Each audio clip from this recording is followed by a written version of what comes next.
দেশ ও প্রবাসী ভাইরা যে যেখান থেকে আমার এই অডিও প্রোগ্রামটা দেখতেছেন তাদের অভিনন্দন শুভেচ্ছা। চ্যানেলটা সাবস্ক্রাইব না করলে সাবস্ক্রাইব করে রাখবেন আর নিত্য নতুন ভিডিও পাওয়ার জন্য বেল বাজিয়ে রাখবেন। তো চলুন সুন্দরী আপু কিসের জন্য অডিও প্রোগ্রামে চলে আসলো প্রতিবেদন সামনে, আজকে তার বিস্তারিত কথা আমরা তুলে ধরবো। চলুন কথা বলে আসি।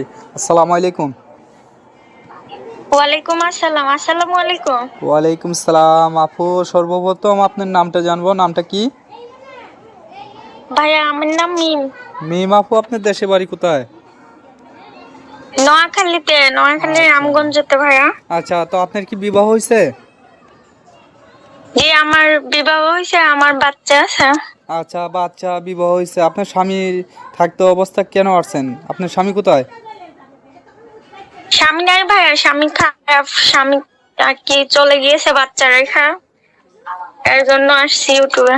আহ, এর আগে কখনো প্রতিবেদন সামনে আসছেন বাচ্চা নিয়ে আপনি? না ভাইয়া আসি নাই, আজকে এখন ফার্স্ট আসছি, আহ, আর কখনো আসি নাই। তো এই যে বাচ্চা নিয়ে আসছেন, যদি কোনো ব্যক্তি কোনো প্রবাসী দেশি ভাইয়েরা দায়িত্ব নিতে চায় অথবা আপনার দায়িত্ব, আপনার বাচ্চার দায়িত্ব নিতে চায়, আপনার বাচ্চার বাবা এসে আবার বলবে কিনা যেন বাচ্চার দায়িত্ব তো আমার প্রতি আছে, অথবা বাচ্চা আমার ওয়াইফ, এরকম বলবে কোনোটা?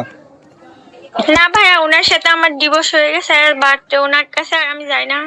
ওনারা খারাপ মানুষ, অত্যাচার করতো তো তাই, এর জন্য। আচ্ছা, বাচ্চা কি আপনার কাছে না আপনার? না, বাচ্চা আমার কাছে ভাইয়া। কত বছর? বাচ্চার বয়স কত? 2 বছর আচ্ছা, বিবাহ হয়েছে কত বছর আপনাদের? হবে, 3-4 বছর। আচ্ছা, এর মধ্যে সংসার কিভাবে ছিল আপনার? এই পরিবারে কি মেনে দিছিল না আপনার নিজস্ব বিয়ে শাদী না করছিলেন? ভাই, আমি ভাগিয়ে বিয়ে করছিলাম আর কি, সম্পর্ক করে বিয়ে করছি প্রেম তো, করে? তো আমার ফ্যামিলি আর কি মেনে নিছিল না। আহ, আচ্ছা, এখন যদি কোনো প্রবাসী দেশি ভাইরা আপনার সঙ্গে যোগাযোগ করতে চায় অথবা প্রেম ভালোবাসা করতে চায়, তো আপনার সঙ্গে যোগাযোগ করবে, যেই নাম্বার দিয়ে কথা বলতেছেন সেটাই আমি দিয়ে দেবো? জি ভাইয়া, জি এই নাম্বারটাই আমার। আচ্ছা, পড়ালেখা কতদূর করছিলেন? করছি মোটামুটি, বেশি না। আচ্ছা, কি কাজ করেন এখন? বর্তমান অবস্থায় কি কাজ করেন আপনি? এখন একটা বাসা বাড়িতে কাজ করি আর কি। আচ্ছা, ঠিকানা কোথায় বলছিলেন? আর রামগঞ্জতে, নোয়াখালী রামগঞ্জতে। আচ্ছা, ওইখানে কি নিজস্ব বাড়ি আছে না আপনার বাসা ভাড়া থাকেন? এই নোয়াখালীতে আমার নিজস্ব বাসা আর কি, আমার মা বাবার বাড়ি।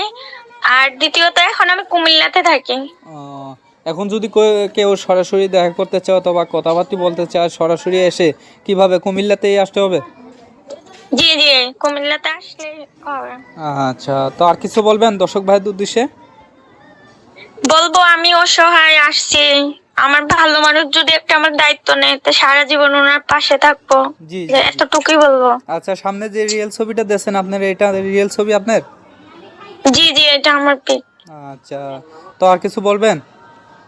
জি না ভাইয়া। আচ্ছা, তো দর্শক ভাইরা শুনতে পারলেন অসবর্ণ জীবনের কাহিনী। আরও কিছু তথ্য জানা থাকলে ওনার মোবাইল নাম্বার স্ক্যানে দেওয়া থাকবে। ওনার সঙ্গে প্রেম ভালোবাসা, সাহায্য সহযোগিতা, বিয়ের সাথে আরও কিছু তথ্য জানা থাকলে ওনার সঙ্গে করতে পারবেন। তো সকলে ভালো থাকবেন। আসসালামু আলাইকুম।